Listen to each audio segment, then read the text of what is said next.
कूजन्तं राम रामेति मधुरं मधुराक्षरम् आरुह्य कविता शाखां वन्दे वाल्मीकिकोकिलम् वाल्मीकिर्मुनिसिंहस्य कवितावनचारिणे शृण्वन् रामकथानादं को नियाति परां गतिम्।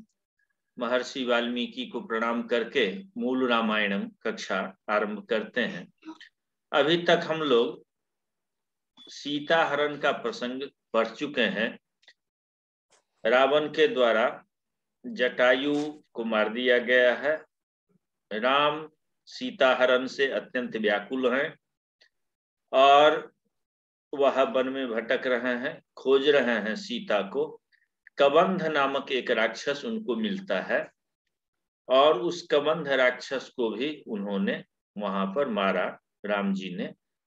और उस समय कबंध राक्षस उनको पूरा बताया कि आपको सीता के खोज में कौन कौन सहायक हो सकता है और आपको आगे कौन ले गया है इसको, ये सारा वो खबर उनको दे देता है कबंध। अब इसके आगे की कहानी हम लोग पढ़ते हैं और मूल रामायणम के मूल भाग से ही अर्थ समझने की कोशिश करते हैं। वहां से चलते चलते वो शबरी के पास पहुंचते हैं और वही कबंध कहा है कि आप शबरी के पास जाएं। इसके पहले के श्लोक को जब हम देख लें एक बार तो अन्वय बैठाने में सुविधा हो जाएगी। कबंधम नाम रूपेण विकृतम घोर दर्शनम तम निहत्य महाबाहु ददाह स्वर्गतश्च सह। इतना ही यहाँ मूल में इतना ही लिखा है, क्योंकि संक्षेप में संक्षेप रामायणम है, पूरे विस्तार से यहाँ पर नहीं श्लोक में कहे गए। जब हम वाल्मीकि को विस्तार से पढ़ते हैं, वाल्मीकि रामायण को, तो वहां पर मुझे मिलता है कि कबंध जो है वह राम को बताया है कि आपको कौन सहयोग करेगा, आपको आगे क्या करना चाहिए, किधर जाना चाहिए, ये सारी चीजें बात हुई है। उसी क्रम में कबंधम नाम रूपेण विकृतम घोर दर्शनम महाबाहु रूपेण विकृतम घोर दर्शनम तम कबंधम नाम राक्षसम निहत्य ददाह। महाबाहु राम ने रूप से जो विकृत है, देखने में जो घोर है, घोर का अर्थ भीषण जिसकी आकृति है, ऐसे उस कबंध राक्षस को मार करके दाह किया है। यहाँ ददाह शब्द का अर्थ उसको जमीन में गाड़ने का प्रसंग मिलता है वाल्मीकि रामायण में, और इसके बाद वह स्वर्ग चला जाता है। इतनी बात हम पहले श्लोक में पढ़ चुके हैं और इसी क्रम में ये आगे है। स च अस्य कथयामास स चास्य, तो स च अस्य ये शब्द है। अस्य कथयामास, कथयामास शब्द जो है ये भी लीट लकार का प्रयोग है।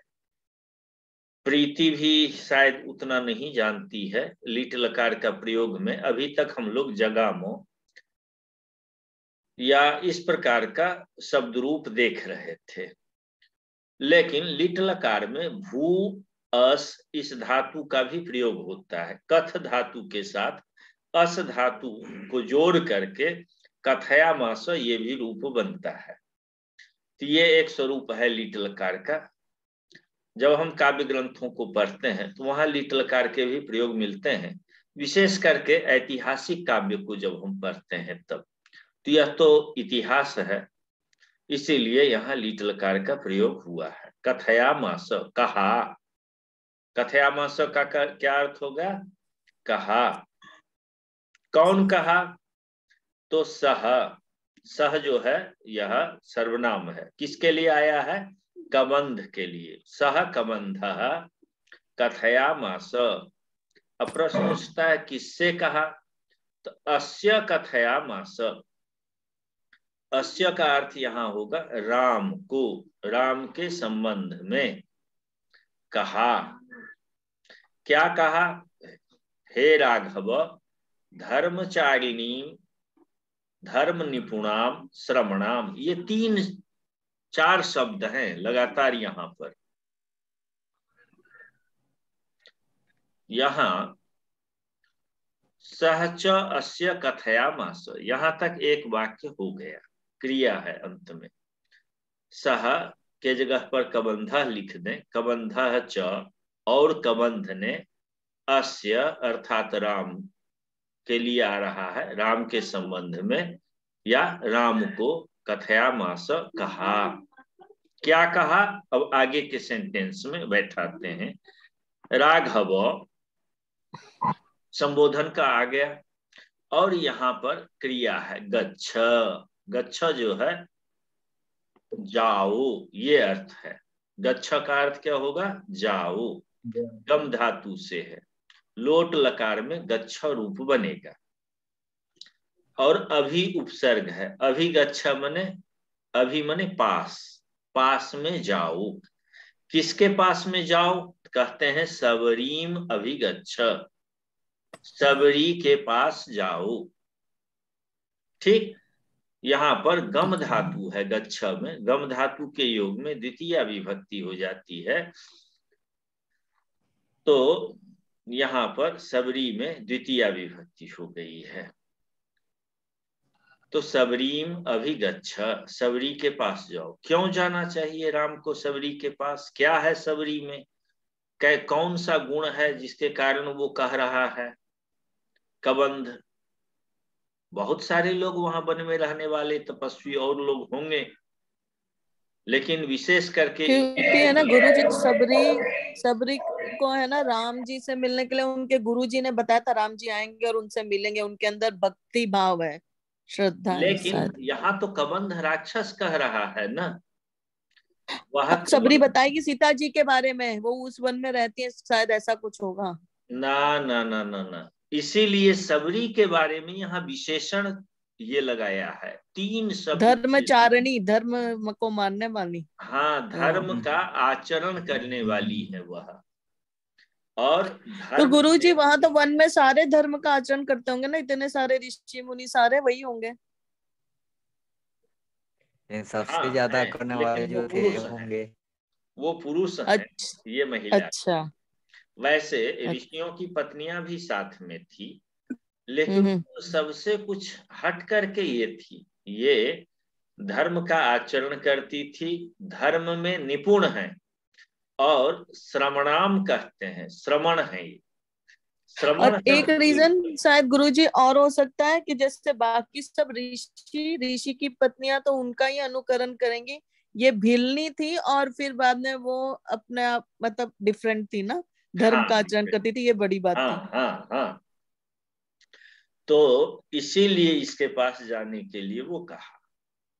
धर्मचारिणी, धर्म का जो आचरण करती है, धर्म का जो अनुष्ठान करती है, धर्म में निपुण भी है, धर्म के तत्व को भी जानती। एक भक्ति करने वाला धर्मचारी हो सकता है, भक्त धर्मचारी होता है, धर्म का आचरण करता है, लेकिन धर्म के तत्व को जानना, ज्ञान मार्ग और ये जो भक्ति मार्ग, दोनों का समन्वय वहां था।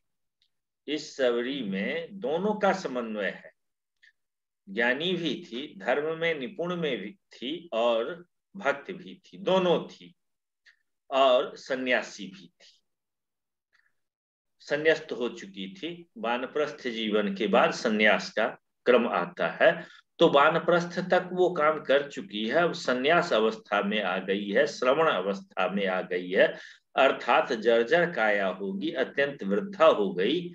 और आप जो कह रही हैं प्रीति कि उनके गुरुजी ने कहा कि तुम तपस्या करो, राम एक दिन आएंगे, इस आस में वह बैठी हुई है और श्रमण हो गई है, अर्थात संन्यास्त हो गई, सन्यासी हो गई। भारत की परंपरा में ब्रह्मचर्य, गृहस्थ, वानप्रस्थ और अंत में चतुर्थ जो सन्यास, है वो सन्यास है। सन्यास। तो और लोग हो सकते हैं अभी वानप्रस्थ अवस्था में हो, लेकिन ये वानप्रस्थ को पार करके सन्यास अवस्था तक में आकर के आपकी प्रतीक्षा कर रही है, इसलिए आपको उसके पास जाना चाहिए।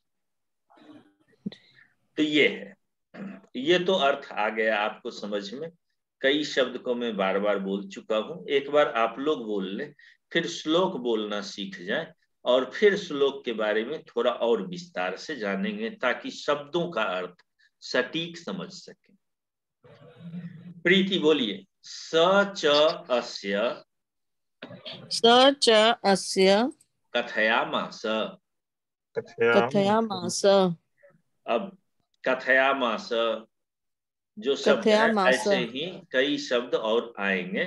जहां पर इस प्रकार के शब्द आएंगे वो लिटिल आकार में है। कहा धातु के अर्थ के बाद भूतकालिक शब्दों का प्रयोग कर लेते हैं।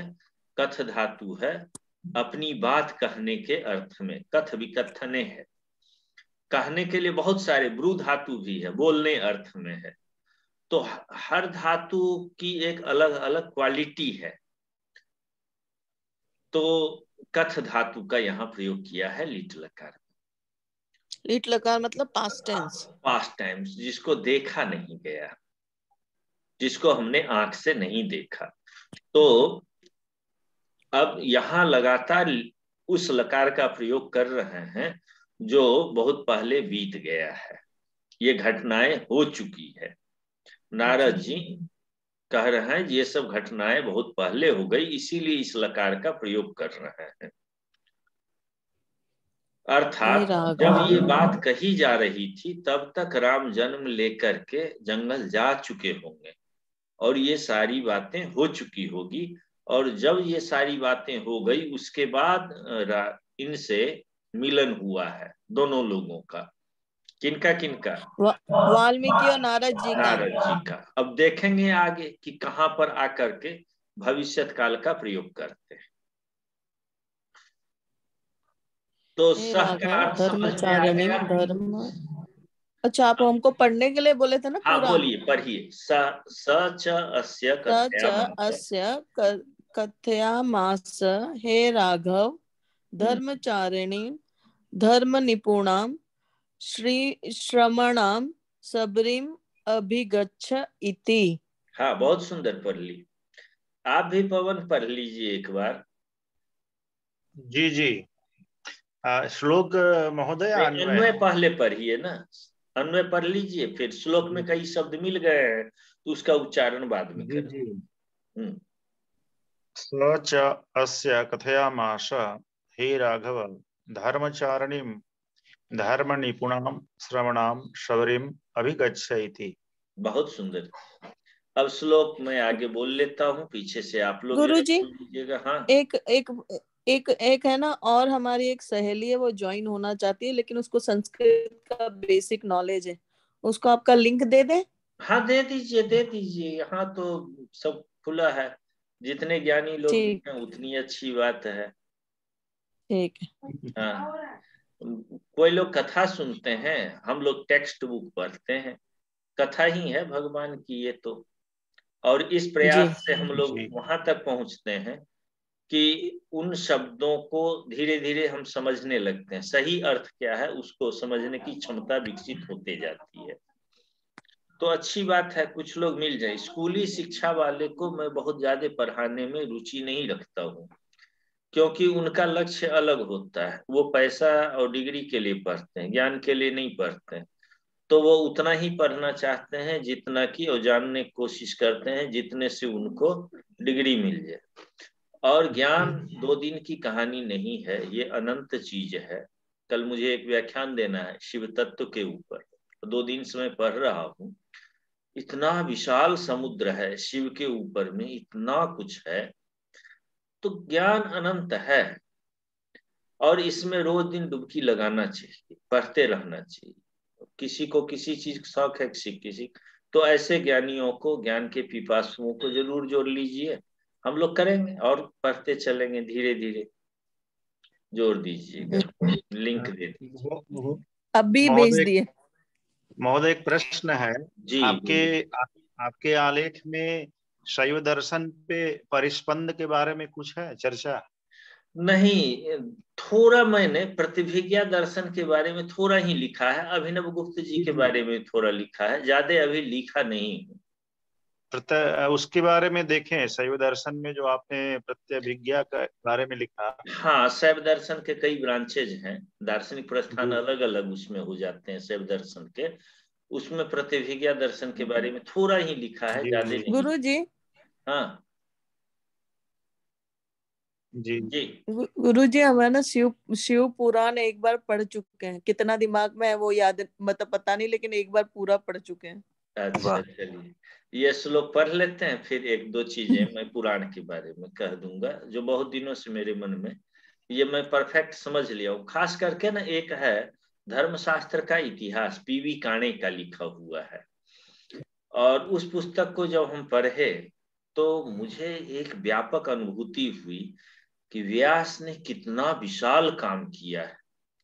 जी जी यदि भारत तो को अखंड भारत करने का काम किया है तो इन तीर्थों की कल्पना, जो पौराणिक तीर्थ हैं, जो पौराणिक व्रत हैं, त्योहार हैं, ये सब पौराणिक हैं। इतने देवताओं की कल्पना, राम भी पौराणिक देवता ही हैं। इनका उत्स जो है बहुत छोटे से मिलता है वेदों में, लेकिन बहुत ज्यादा नहीं है, ये सब पौराणिक है। तो रुद्र के रूप में वहां वेद में है, बाद में वो शिव के रूप में प्रतिष्ठित हुए, पुराणों ने उनकी प्रतिष्ठा की है। तो भारत को अखंड रूप में स्थापित करने के लिए, चाहे वो बहुत बड़ा कुंभ का आयोजन हो, चाहे इतने जो शिव के 12 ज्योतिर्लिंगों की कल्पना हो, चाहे 4 धाम की कल्पना हो, ये सब पुराणों की देन है अखंड भारत को करने के लिए।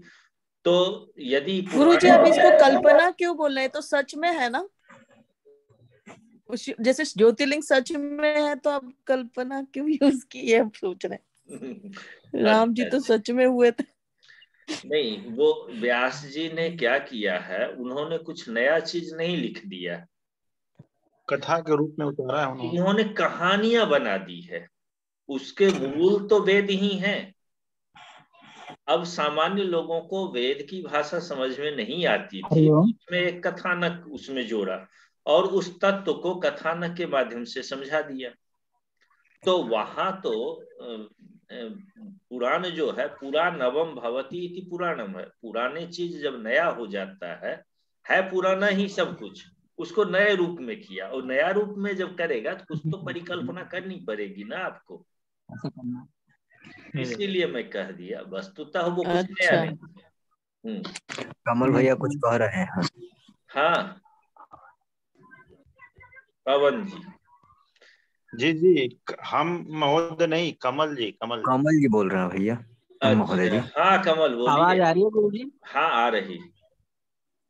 जी गुरु जी, मेरा एक ऐसा प्रश्न था कि ये जैसे जो अभी अरण्य कांड चल रहा है ना इसमें, इस प्रसंग हाँ में, ये अरण्य कांड है। तो ये अरण्य कांड शबरी वृत्तांत तक है या उससे आगे? ये अरण्य कांड वहां तक, अरण्य कांड के बाद कौन कांड आता है? सुंदर कांड है। किष्किंधा कांड। सुंदर कांड आ जाएगा। अच्छा। और सुंदर कांड कहाँ से शुरू होता है? नहीं, नहीं किष्किंधा नहीं, कांड ही है। जी जी, नहीं, किष्किंधा आएगा अरण्य के ये बाद इसके बाद। अरण्य के बाद किष्किंधा। किष्किंधा आएगा। तो हाँ फिर जब किष्किंधा। सुनते राम राम का सुग्रीव से मिलन हो जाएगा तब किष्किंधा शुरू हो जाएगा। ठीक अभी अरण्य कांड है जी, ठीक है गुरु जी, धन्यवाद। जी। यहाँ मैंने कांड का नाम नहीं दिया, आपने ध्यान दिला दिया, तो मैं यहाँ कांड का लिख दूंगा कहाँ तक कौन कांड है, मैं एडिट कर दूंगा तो पता चलते जाएगा। ठीक।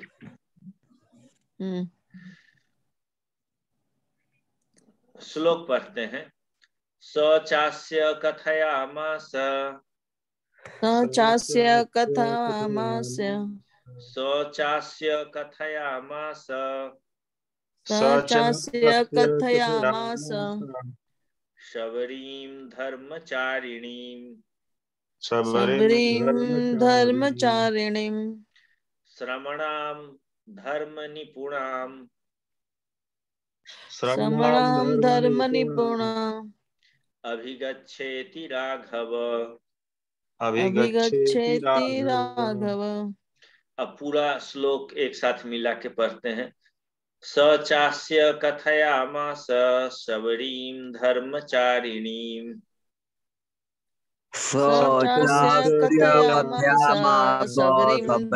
धर्मचारिणीम् श्रवणाम धर्म निपुणाम अभिगच्छेति राघव। अरे ये श्लोक गलत लिखा है।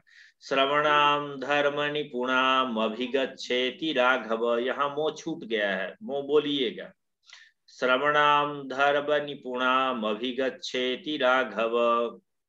श्रवणाम धर्म निपुणाम अभिगच्छेति राघव। गुरुजी एक बात पूछना था, जैसे धर्म निपुणाम भिगच्छति राघव क्यों नहीं बोलते अभिगच्छति? उच्चारण के लिए आपको कर दिया, सही आप कर लिए, और यहाँ मो लिखना छूट गया है। ठीक, निपुणाम तो है, क्यों यूज किया है? कहाँ? धर्मणाम अभिगच्छति बोले ना, भिगच्छति नहीं बोल सकते धर्मणाम भिगच्छति राघव? नहीं, ये गलत लिखा हुआ है, अशुद्ध लिखा है। ठीक, यहाँ णो के बाद मो है, णा के बाद मो अक्षर छूट गया है लिखना। ठीक जी हाँ। अब देखिए, अभी मैं राघव यहाँ विसर्ग था, उसको मैं हटाया, इसको पढ़ लिया कि गलत तो नहीं है, फिर भी वो चीज छूटा रह गया। अब जब आए हैं तो सामने आया ये गलत है। श्रमणाम धर्म निपुणाम अभिगच्छेति राघव। श्रमणाम धर्म निपुणाम अभिगच्छेति राघव। अब इसको थोड़ा सा और विस्तार से पढ़ लेते हैं। अभिगच्छ, गच्छ अर्थ का होता है जाओ, और अभी उपसर्ग है। ठीक, आवाज कट रहा है महोदय जी, आवाज ठीक है। खैर, यहाँ वो चीज लिखा नहीं हूं। अभी जो अभी उपसर्ग है, अभी का अर्थ यहाँ होगा समीप। आवाज नहीं आ रहा है महोदय। अब आवाज नहीं आ रही, सही हो गया होगा। सर मेरा में नेटवर्क ना गड़बड़ है। नहीं, आवाज किसी को नहीं आ रहा, हमको भी नहीं आ रहा। अच्छा, एक मिनट बेटा, चालू किए? बताओ, क्लास में दौड़ रहे हम। दौड़ रहे हैं ना। मेरे को लगता है कभी कभी कि मेरा ही नेटवर्क गायब हो गया, इसलिए मेरे को देखना पड़ता है चलकर। नहीं, ठीक। अभी उपसर्ग का अर्थ हुआ समीप, समीप में जाओ, ये होगा। अभिगच्छ का अर्थ होगा समीप में जाओ। ठीक, धर्मचारिणी शब्द का अर्थ यहाँ पर हम कर रहे हैं धर्मम, समास जो है, धर्मम चरितुम शीलम अस्या इति धर्मचारिणी। धर्म का चरण करना, आ उपसर्ग लगा देते हैं तो आचरण हो जाता है, और वैसे चर धातु है। इससे जिसका स्वभाव है धर्म पथ पर चलना, उसको क्या कहते हैं? धर्मचारी। और स्त्रीलिंग में धर्मचारिणी शब्द बना है। हो गया। और धर्म निपुणाम में धर्म में सप्तमी है। धर्म में जो निपुण है, चूंकि शबरी स्त्री है, इसीलिए निपुण के जगह निपुणा कहा है यहाँ।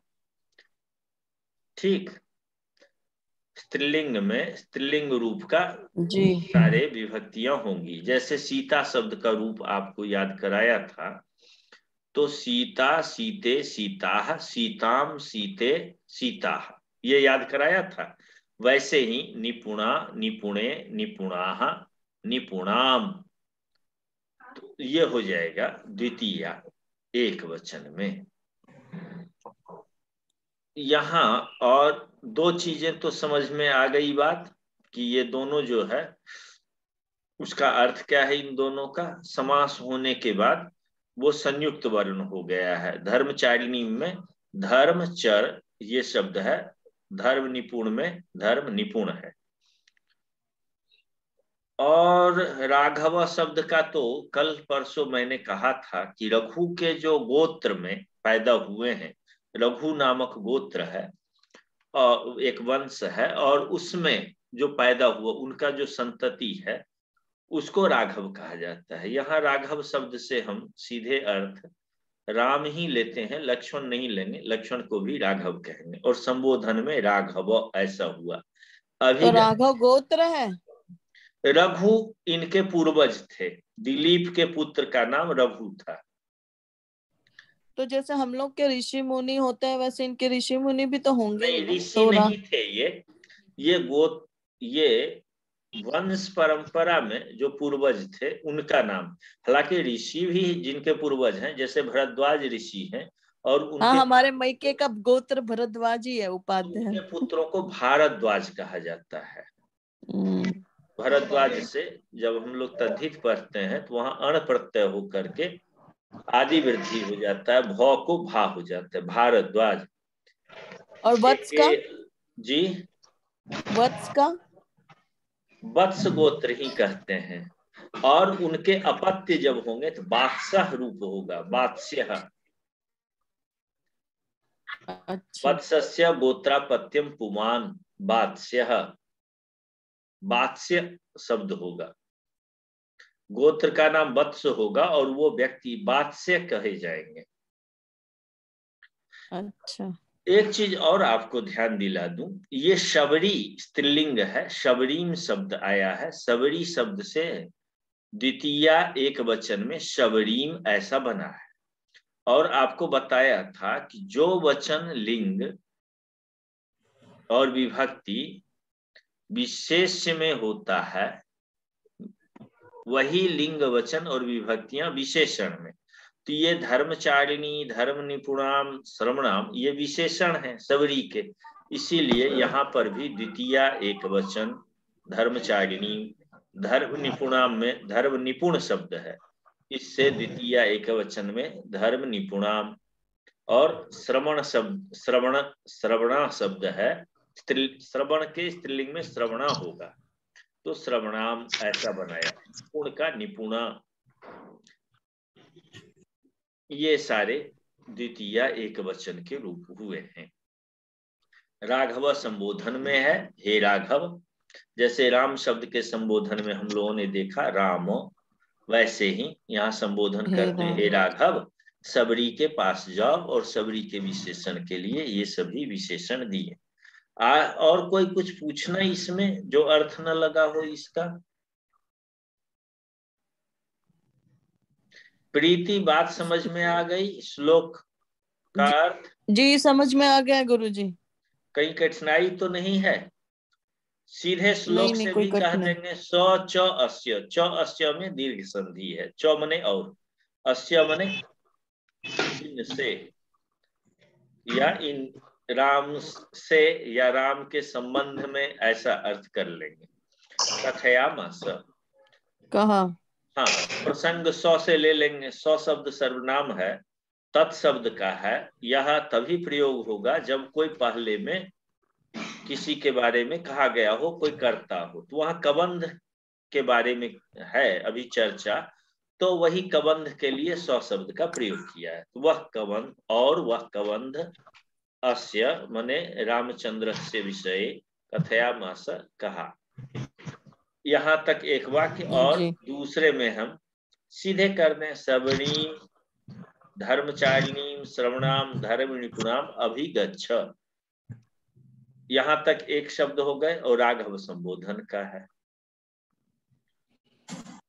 अभिगच्छ मतलब उनके पास जाना। हाँ, पास में जाना, पास जाना। अच्छा, ये जब क्रिया पदों को पढ़ लेंगे ना थोड़ा, तो ज्यादा समझ में आएगा। ज्यादा लीट लकार का प्रयोग है, और यहाँ पर लीट लकार के जगह पर यहाँ पर लोट लकार का प्रयोग एक आ गया है बीच में।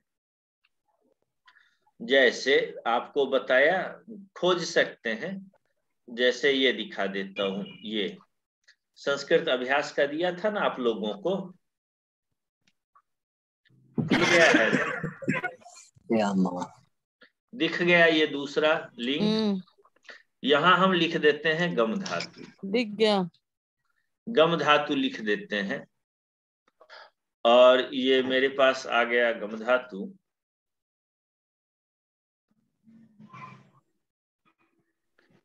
ये गम धातु भुआदि का है, ठीक, ये सामने आ गया। गमनरी गतौ धातु है, जाने अर्थ में है, जाओ, और अभी उपसर्ग लगा देते हैं तो पास जाओ, ये अर्थ हो जाएगा। हम कह रहे थे कौन लकार में है, लोट लकार में है, तो हम ये देख रहे हैं कि लोट लकार में इसका रूप क्या बनेगा, गम धातु के लोट लकार में क्या रूप बनेगा, तो अभी आपको दिख जाएगा। रूट जब मालूम हो ना, जब ये पता चल जाए कि ये रूट है, ये मूल शब्द है, तो आप आराम से गच्छतु गच्छताम गच्छन्तु गच्छ, गच्छतम गच्छत, गच्छानी गच्छावो गच्छामो, ये रूप यहाँ सामने है कि नहीं है? प्रीति दिख गया? जी दिख गया। या मैं कलर कर दूं इसको? नहीं नहीं नहीं, कोई जरूरत नहीं, दिख गया। दिख रहा ये गच्छता गच्छात गच्छताद गच्छतु गच्छताम गच्छन्तु, दिख गया। हाँ, हे राघव, और वहां गच्छ, गच्छ ये शब्द है ना, और इसके पहले अभी लगा है, यही ना, यही तो है, अभी लगा है, तो अभी गच्छ हो गया। ये मध्यम पुरुष में है, first person, second person, third person ये होता है, तो ये सेकंड पर्सन के लिए है। और संस्कृत में सेकंड पर्सन के लिए त्वम युष्मद शब्द का प्रयोग होता है, तो यहाँ पर गच्छ कहने से ही हम समझ जाते हैं कि तुम जाओ, ये अर्थ होगा। हे राघव तुम जाओ, पूरा शाब्दिक अर्थ ये होगा। अब ये गच्छ यही है। यहाँ हम थोड़ा सा यदि बढ़ जाते हैं और उपसर्गों के साथ प्रयोग के लिए देखते हैं, यही रूप उपसर्ग के साथ लगा हुआ मिलेगा।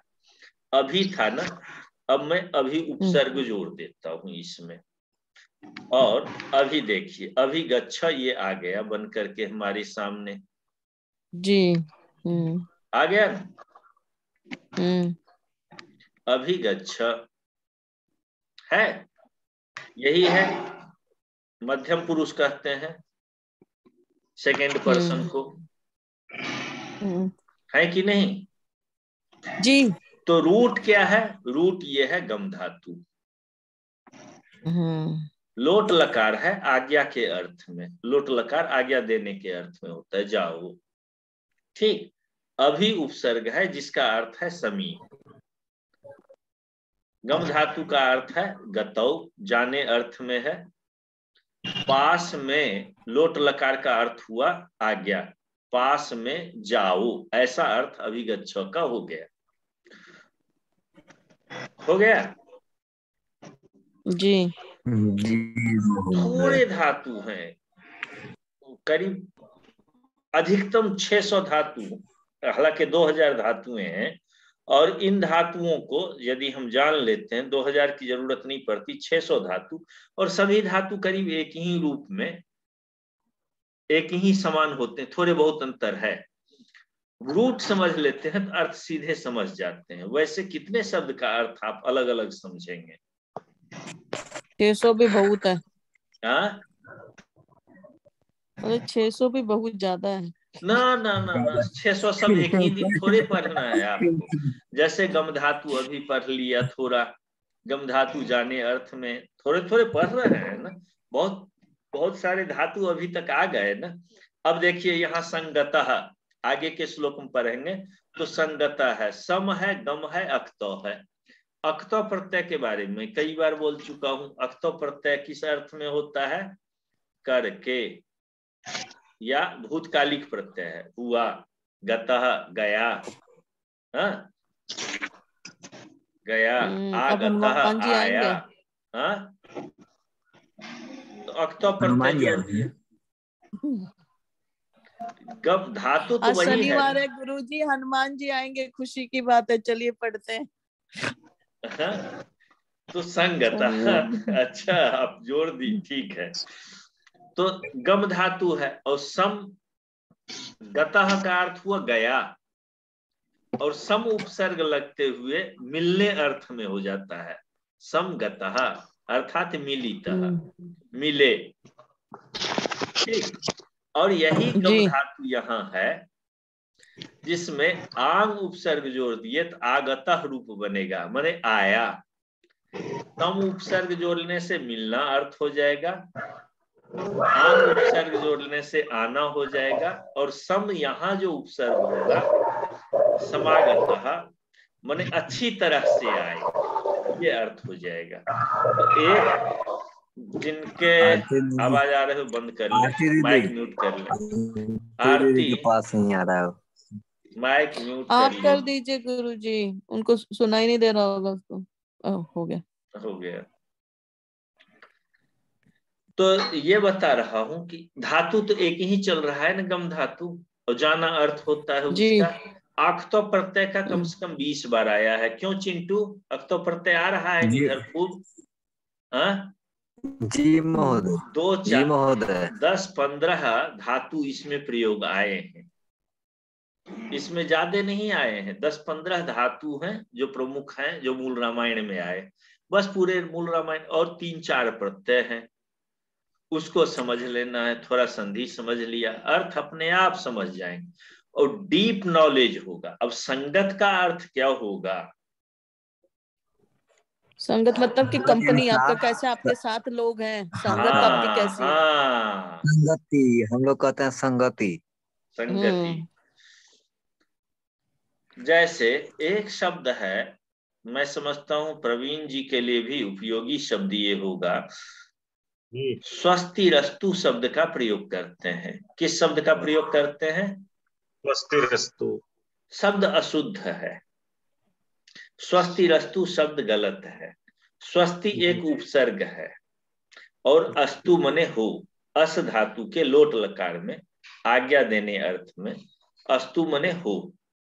गुरुजी हम लोग 57 पे नहीं है, 57 वाले श्लोक पे थे ना, मतलब एक ऊपर। हाँ ये वाला। तो वहां स्वस्तिर अस्तु जब होगा तब न स्वस्तिरस्तु होगा। स्वस्तिरस्तु शब्द तभी बनेगा जब स्वस्तिर अव्यय हो और अस्तु शब्द हो। स्वस्तिर अव्यय है ही नहीं। स्वस्ति प्रजाभ्यः परिपालयन्तु न्यायेन करते हैं श्लोक, तो स्वस्ति शब्द होता है। स्वस्ति न इंद्रो वृद्धश्रवाः, तो मूल शब्द क्या है? स्वस्ति है, और अस्तु है, तो स्वस्तिरस्तु तो गलत लिखते हैं, बोलते हैं ना, बोलते हैं ना गलत? हाँ बोलते होंगे, आप बोल रहे हैं तो स्वस्ति अस्तु जी गुरुजी बोलते हैं। स्वस्ति अस्तु ऐसा कहना चाहिए, स्वस्तिरस्तु नहीं कहना चाहिए, गलत शब्द है। उसके जगह शुभमस्तु कह दीजिए। हाँ शुभमस्तु, स्वस्ति कल्याणमस्तु होगा, स्वस्त्यस्तु होगा। स्वस्ति मतलब आशीर्वाद देते हैं, स्वस्ति कल्याण, स्वस्ति तो कल्याण, तो कल्याण हो, आशीर्वाद हुआ, आशीर्वाद ही एक तरह से महोदय। हाँ, आशीर्वाद भी कई ढंग के होते हैं ना। हाँ, दूधो तो क्या कहते हैं? दूधो ना पूतो फलो, वो भी तो आशीर्वाद है। जी गुरु। और हम लोगों के यहाँ देखिए स्मृति ग्रंथों में किसको किस प्रकार का आशीर्वाद देना चाहिए, वो उसका विशद वर्णन हुआ है। सबको आप एक समान नहीं देंगे। हाँ, नाम सही भी बात वहां पर है कि किसका नाम किस प्रकार से रखा जाए। तो यदि कोई क्षत्रिय वर्ण में आते हैं तो उनका नाम कैसा हो, वैश्य में हो तो उनका कैसा हो, सबके लिए अलग अलग विवेचन है, उनके आशीर्वाद किसको क्या देना।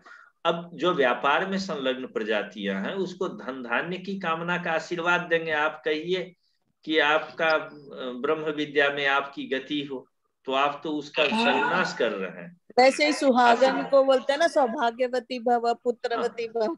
हाँ, सबको अलग अलग जिसको जो जरूरी है वो आयुष्मान भव आदमी लोगों को। हाँ सही होता है मैम, ये तो बोलते हैं। अब छात्र हैं तो उनको अध्ययने मनोभव कहिए, पढ़ने में मन यस लगे। सर। हाँ, जी जी जी। महोदय हमारे दादाजी महोदय, मुझे आशीर्वाद देते यह थे, अध्ययने मनोभव। इसीलिए देखिए आपके ऊपर रंग आ गया इसका, इतना ज्यादा अध्ययन करते, इतना बड़ा रिसर्च करते हैं। हाँ हाँ, बोलो यह आरती, क्या कह रही? कह रही हूँ गुरुजी, छात्रों को ऐसा ही आशीर्वाद मिलना चाहिए जिससे उनकी खूब बुद्धि तेजी से बढ़िया बढ़े, खूब अच्छा उनको ज्ञान हो जाए। जी बिल्कुल। गुरुजी एक संख्या और उत्पन्न यह हुई सर। इसी से। हाँ, पूछ गुरुजी, लीजिए। हाँ, गुरुजी प्रणाम, अच्छा प्रणाम। वाला आशीर्वाद दीजिए। तो महिलाओं के लिए तो ऐसे सौभाग्यवती मांगा भव थोड़ी ही जाता कहते है। हैं। नहीं ज्ञान के लिए महोदय, दीजिए, अभी हम लोग पढ़ रहे हैं ना। तो मैं अध्ययने तो मनोभव कहते मांगा नहीं हैं। जाता दीदी मांगा नहीं जाता, आशीर्वाद मांगा जाता है। चलिए, अब इस श्लोक को पढ़ते हैं। अब हो गया, थोड़े बीच में बातचीत हो महोदय जाती है एक तो सेकेंड, फिर यह शास्त्रीय भावा गुरुजी एक संख्या उत्पन्न हुई थी गुरुजी। क्या आगे इस श्लोक को पढ़ लें, फिर शंका कर लेंगे? एक श्लोक और कर लें। जी जी महोदय, हाँ जैसा आपका इच्छा। जी, पहले अन्वय को पढ़ते हैं। शत्रुसूदनः शत्रुसूदनः महातेजाः महातेजाः दशरथात्मजः दशरथात्मजः सह रामः सह रामः शबरीं शबरीं अभ्यगच्छत् अभ्यगच्छत् शबर्या शबर्या सम्यक् सम्यक् पूजितः पूजितः पूजितः। पूजितः। हाँ, आरती तुम इसको पूरा बोलो। शत्रुसूदनः महातेजाः दशरथात्मजः सह रामः शबरीं अभ्यगच्छत् शबर्या सम्यक् पूजितः। बोलो। शत्रुसूदनः महातेजः दशरथात्मजः सह रामः शबरीम् अभ्यगच्छतः। अभ्यगच्छत, पंडित जी जैसे पूजा कराने वाले होते हैं, जिनको नहीं ठीक से पढ़ते हैं तो लपेट के बोल देते हैं सब सही, वैसा नहीं करो। अभ्यगच्छत। हाँ, ये श्लोक नहीं पढ़ रहे हैं, ये गद्य पढ़ रहे हैं, गद्य जैसे पढ़ो। अभ्यगच्छत। जी जी। अभ्यगच्छत शबर्या सम्यक् पूजितः च। सम्यक् सम्यक् सम्यक् पूजितः। पूजितः च। हाँ, अब चिंटू आप बोलिए। मैं सोच ही रहा था महोदय कि अब मैं बोलता हूँ कि अब हम बोलेंगे। शत्रुसूदनः महातेजाः दशरथात्मजः सह रामः शबरीम् अभ्यगच्छत् शबर्याः सम्यक् पूजितः। ठीक है, इसके बाद पवन आप बोलिए। जी जी। शत्रुसूदनः महातेजः दशरथात्मजः सह रामः शबरीम् अभ्यगच्छत् शबर्या सम्यक् पूजितः। ठीक है, प्रीति आप भी बोल लीजिए। शत्रुसूदनः महातेजः दशरथात्मजः सह रामः शबरीम् अभ्यगच्छत् शबर्या सम्यक् पूजितः च। अभ्यगच्छत्। अभ्यगच्छत्। अभी है, अगच्छत है। अभी और अगच्छत दो शब्द है। अभी उपसर्ग है और अगच्छत, अगच्छत अगच्छताम अगच्छन। यहाँ पर भूतकाल में लंग लकार का प्रयोग किया गया। यह भी जो चीज बीत जाता है उसमें प्रयोग किया जाता है। ठीक जी, ठीक। अगच्छत गम धातु ही है, अभी उपसर्ग है। अभी वाला ई और अगच्छत वाला ओ, ई को य हो गया है, यण हो गया, अभ्य ये शब्द बन गया है। ठीक, अभ्यगच्छत, अभ्यगच्छत। श्लोक पढ़ते हैं। सह अभ्यगच्छत शब्द है, सह को सो हो गया है। ठीक, ये बदल गया। और अभ्यगच्छत तो को नो हो गया है। अभ्यगच्छन, अभ्यगच्छत को अभ्यगच्छन ऐसा हो गया है। ठीक ठीक।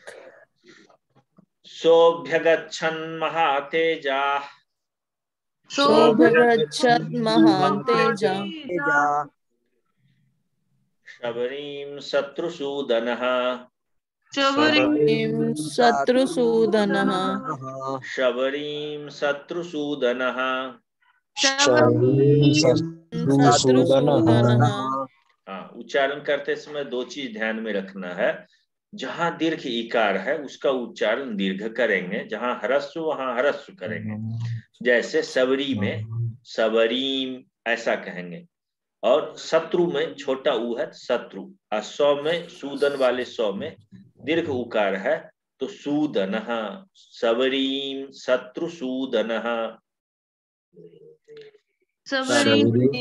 शत्रुसूदनः, शबर्या पूजितः सम्यक्,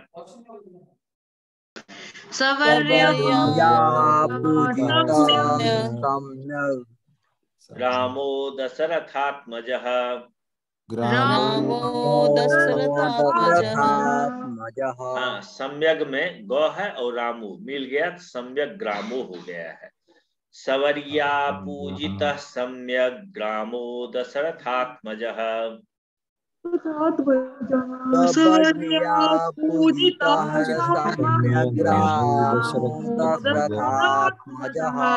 अब देखिए यहाँ ग्रामो है। किसी किसी को यदि शब्द का नहीं मालूम हो कहेगा ग्रामो मने गांव। हाँ, सम्यो क्या होता है, ग्राम मने सम्य ग्राम कोई जगह होगा, ऐसा वो अनुमान लगाएगा। यही करेगा ना प्रीति? नहीं, ग्राम शब्द से तो परिचित ये है। अनुमान लगाए कि ग्राम के वो साथ में जगह में सम्य ग्रामो मतलब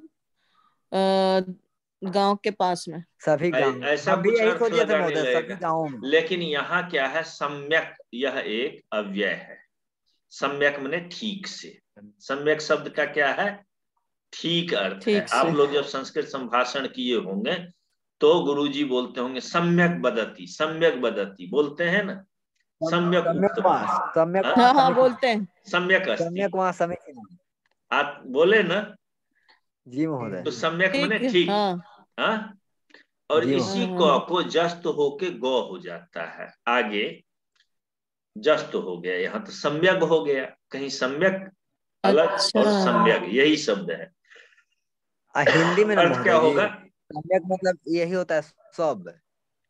सम्यक माने सही, क्या चीज बोलते हैं, सम्यक, सम्यक माने सही, सम्यक मतलब सब। सम्यक ज्ञान को बताने वाला संज्ञा क्या कहते हैं, ऐसे सही ज्ञान, सभी ज्ञान को बताने वाला तो हो गया। तो यहाँ सम्यक है और रामः शब्द है। हाँ, अलग अलग शब्द है। अब इसमें क्रियापद हम खोजते हैं। क्रियापद खोजते हैं तो गम धातु आपको बता ही दिया था, अगच्छत है और अभी उपसर्ग है एक, और पूज धातु है, अक्तव प्रत्यय करके पूजिता शब्द बना है, पूजा गया ऐसा होगा। पूजितः, कहा पूजितः, कहा पूजितः, कौन पूजित, कौन पूजित हुआ, राम, किसने पूजा किया वो तो अलग ने बात। पूजा किया, कौन पूजित हुआ, राम, रामः पूजितः, सबरी के द्वारा राम पूजित, राम की पूजा की गई। हाँ, तो पूजा की गई को पूजित शब्द कहते हैं संक्षेप में जी। तो कहा पूजितः, तो रामः पूजितः, केन पूजितः, तो सबरिया पूजितः। सबरिया कथम पूजितः रामः, कहते हैं सबरिया सम्यक पूजितः रामः। ठीक, सम्यक मतलब व्युत्पत्ति ठीक से कर, पूजा किया। ठीक से। तो राम जी सबरी के द्वारा, सबरी शब्द ईकारांत है और तृतीय एक वचन में सबरिया शब्द बना है। हाँ, सबरी शब्द के तृतीय एक वचन में क्या है? सबरिया। सबरिया। और करण यहाँ है, तो इसमें करण में मैंने हिंदी में बताया था क्या होता है? के द्वारा से। तो सबरी के द्वारा ठीक से पूजा गया। कौन पूजा गया? तो राम पूजिता, राम पूजित हुए। यहां तक दूसरे सेंटेंस का हुआ। लेकिन पूजित कब हुए, इसके लिए पहली बात कह देते हैं कि राम सबरी के पास गए और जब गए तब पूजित हुए। ठीक, यहां पर राम शब्द है, कर्ता है, और इस कर्ता के विशेषण में इतने शब्द दिए। देखिएगा, राम प्रथमा एक वचन का है और यहां सारे प्रथमा एक वचन के हैं, यहां तक सह को छोड़ करके। ये भी है प्रथमा एक वचन का ही, लेकिन यह सर्वनाम है, बाद बाकी सभी विशेषण है। सह भी जो है राम के बदले यहां दिए। शत्रुसूदन, राम कैसे हैं? शत्रु को मारने वाले। सूदन शब्द का अर्थ क्या होगा? शत्रु का नाश करने वाले। नाश करना सूदन का अर्थ होता है। उद्धार करने वाले। मधुसूदन भगवान का नाम है ना ये, मधु नामक भगवान। राक्षस के तारने वाले। हाँ, अभी मेरे मन में शंका उठी थी, सूद धातु का अर्थ क्या है? यहाँ सूदन शब्द जो है सूद धातु से बना है, और मैं लिखा नहीं, मैं ये खोज करके फिर से दिखा देता हूं आपको, 1 मिनट।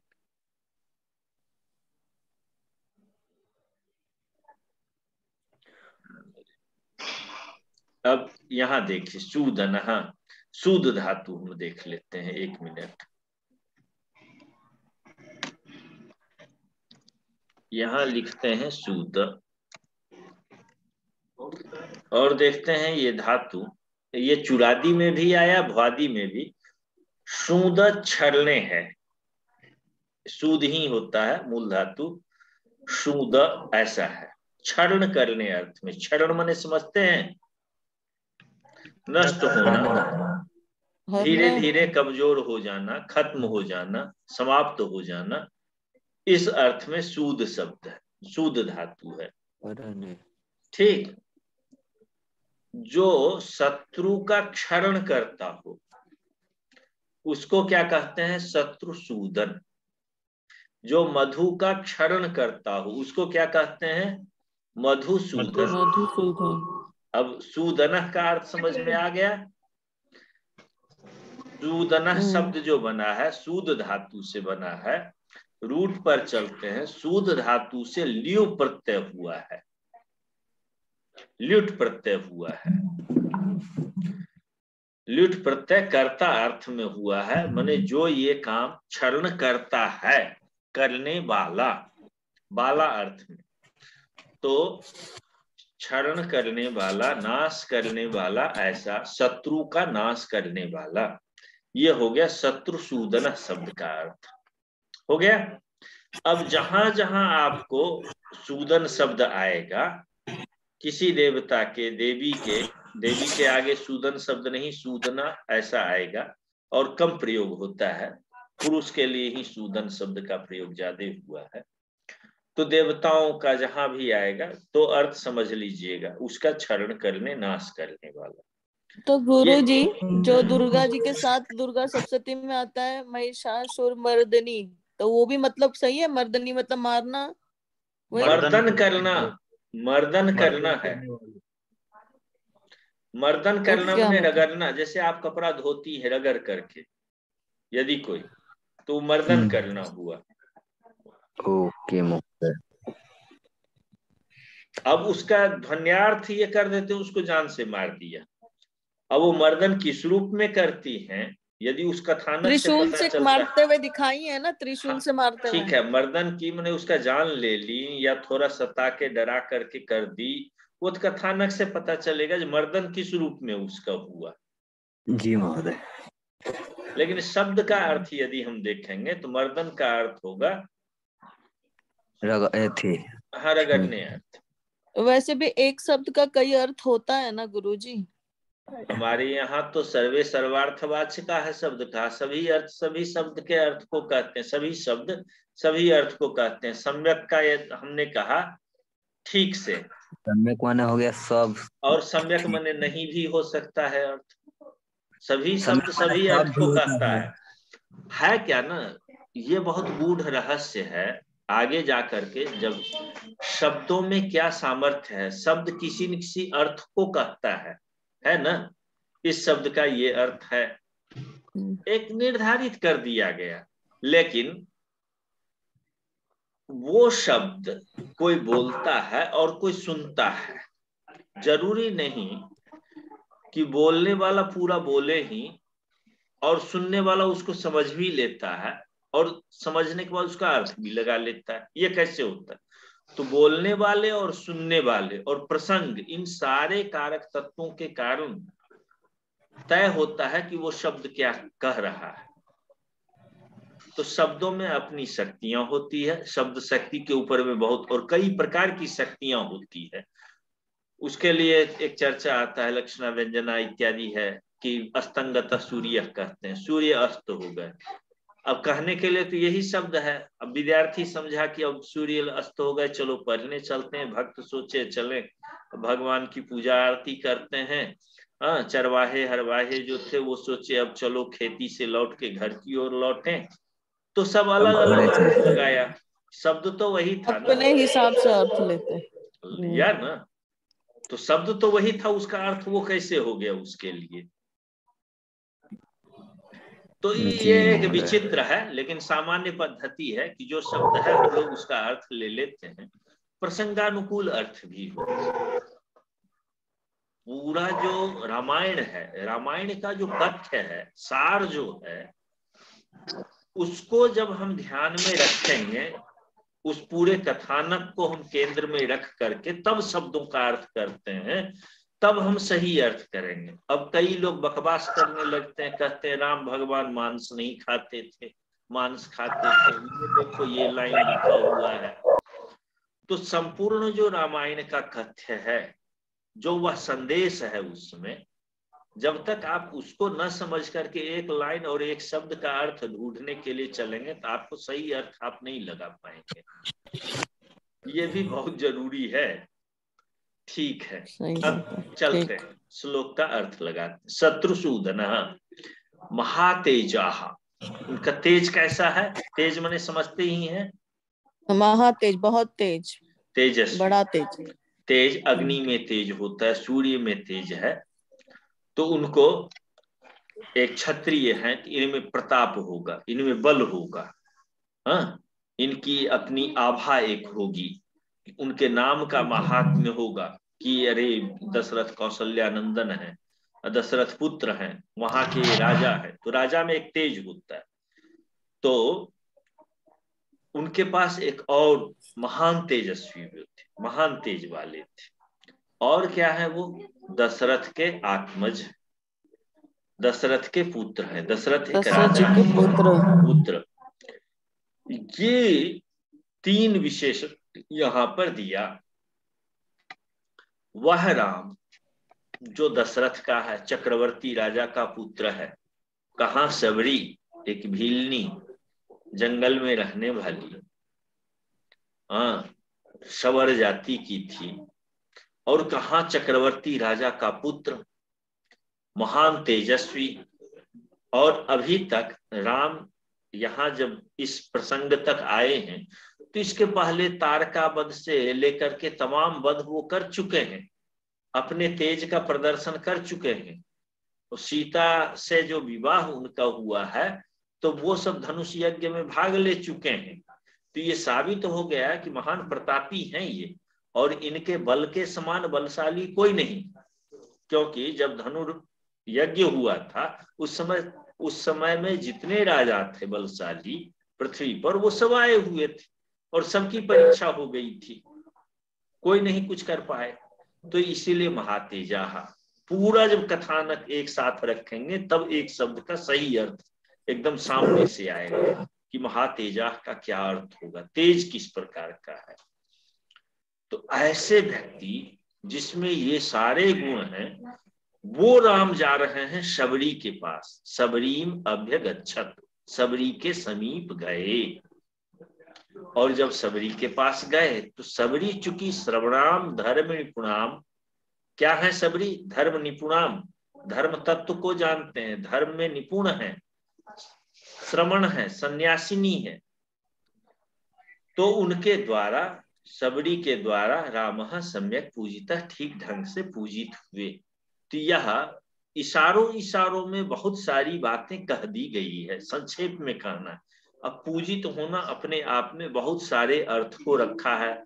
हम लोग पढ़ते हैं विस्तार में कि सबरी ने उनको बेर दिया, खिलाया, फूलें भी छाई हुई थी, तो वो सारे कथानक पूजित शब्द में आ जाता है। पूजा करना, आदर देना, सम्मान देना, उसमें सब कुछ समाहित हो गया। तो एक शब्द कहने से वो सारे अर्थ का बोध हो गया। तो अब कठिन शब्द तो नहीं लगा, अर्थ नहीं गुरुजी। आ गया। अब सीधे श्लोक से अर्थ कैसे निकालेंगे वो देखते हैं। सह अभि अगच्छन, अभ्यगच्छन में सह अभि अगच्छन ये शब्द है।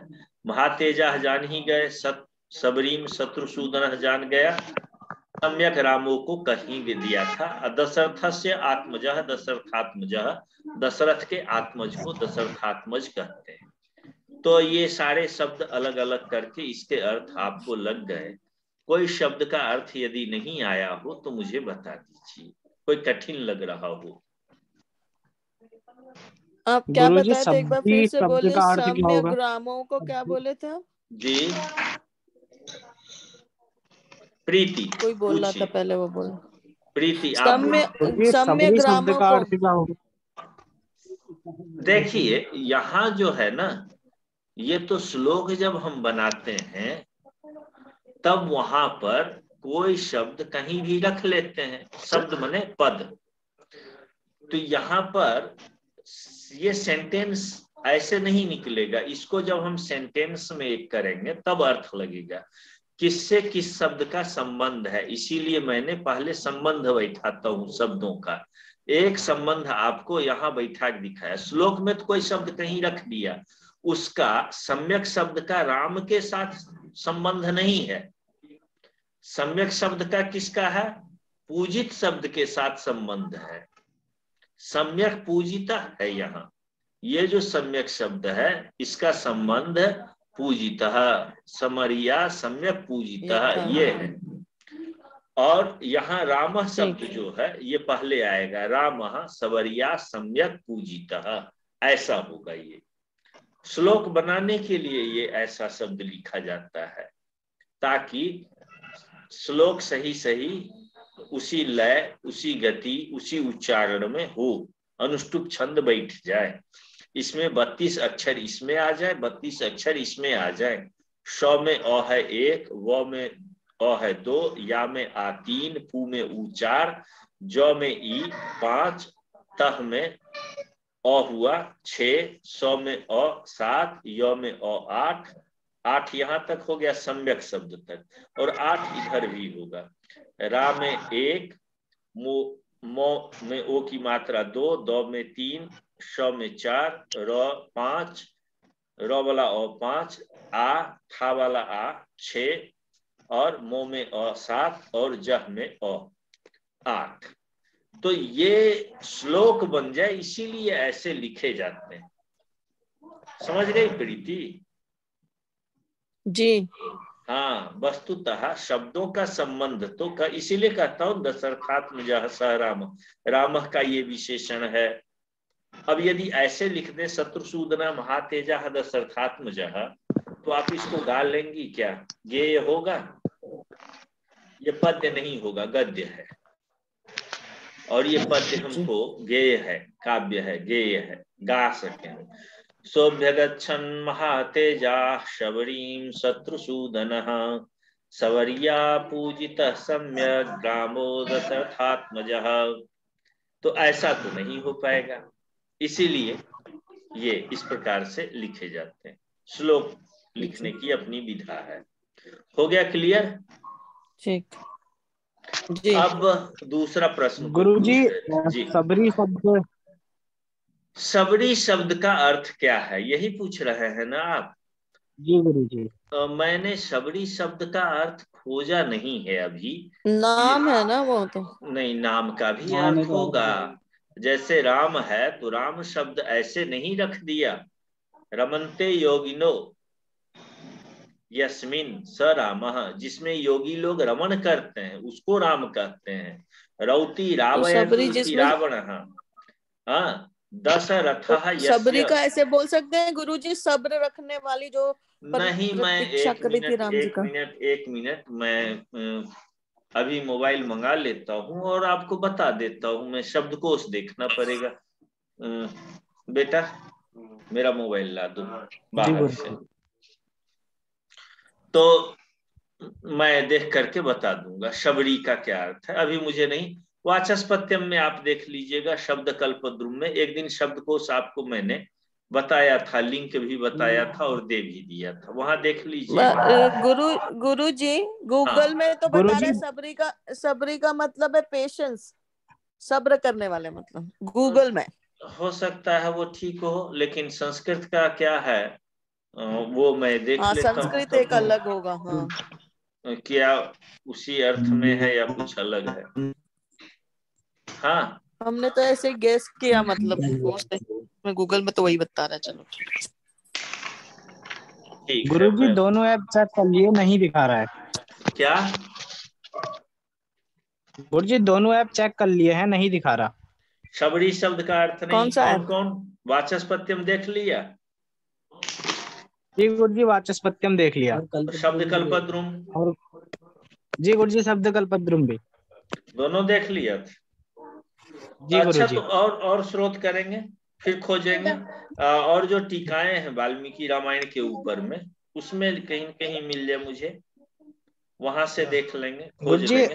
मुझे याद है कि मैंने कहीं पढ़ा है, इसकी व्युत्पत्ति मैंने पढ़ी है, अभी याद में नहीं है। इसके अर्थ हैं। गुरुजी सब्र, सबर एक शायद से कोई जाति विशेष। हाँ? अब गुरुजी हम जाति अभी विशेष कुछ के नहीं लिए तो कर नहीं सकते, है। अभी हम कुछ नहीं कर सकते। जाति विशेष में तो भिलनी शबर जाति में की है वो रामायण यदि में हम करते हैं, शबर शबर जाति विशेष में बो, यहाँ सबरीन में बो है शब्द, यहाँ बो है। और वो यदि अक्षर करते हैं, सब धातु से अरण प्रत्यय करके सवर बनाए हैं, इसका अर्थ किए हैं म्लेच्छ जाति भेदे अमरकोश में। पानी ये शिवेच कल्याणकारक मेदिनी कोश में। तत्पत्न्याम स्त्रियो नीश, उसकी पत्नी अर्थ में स्त्रीलिंग में नीश होकर के सबरी बनाए हैं ये। तो म्लेच्छ जाति की पत्नी एक अर्थ, कल्याणकारक दो अर्थ, और पीने योग्य, ये तीन अर्थ इसमें हो सकता है। तो यहाँ जो है म्लेच्छ जाति की स्त्री, ये अर्थ करेंगे। हो गया?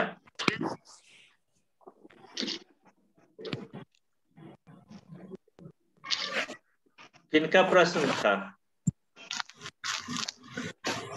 जी गुरुजी। अर्थ मिल गया आपको सबरी का? जी गुरुजी। मिल गया। एक मिनट अब रुपए रहिए, और यहाँ पर मैं जरा देख लूं, श्लोक संख्या 57 था। हाँ, अभी 58 होगा, 58। अच्छा, मैं और भी टीका यहाँ रखा हूँ नीचे, उसमें देख लेता हूँ क्या कुछ है यहाँ पर लिखा हुआ।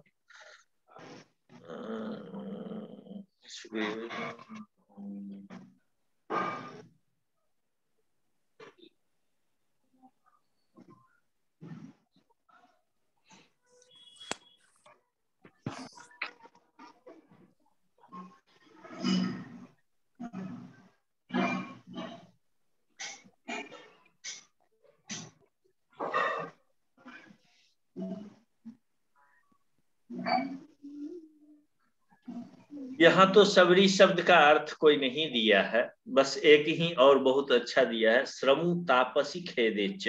श्रमणी तापस अर्थ में और खेद अर्थ में, दो अर्थ में है, उसी से बना है ये शब्द। यहाँ भी नहीं दिया है, इस टीका में भी नहीं है। फिलहाल म्लेच्छ जाति की स्त्री ये अर्थ मुझे मिला एक जगह, और वो अर्थ मान लीजिए, और देखेंगे कि क्या और कोई अर्थ है, क्योंकि व और ब ये दो शब्द में भेद है। यहाँ सवर लिख रहे हैं, वहां शवर शब्द है। आज की कक्षा यहीं पर रोक लेते हैं, क्योंकि समय काफी हो चुका है। फिर कल मिलते हैं, कल फिर से चलेंगे। ठीक महोदय जी, भोजन आपका हो गया है? 1 मिनट में आपको बता देता हूँ सब कुछ।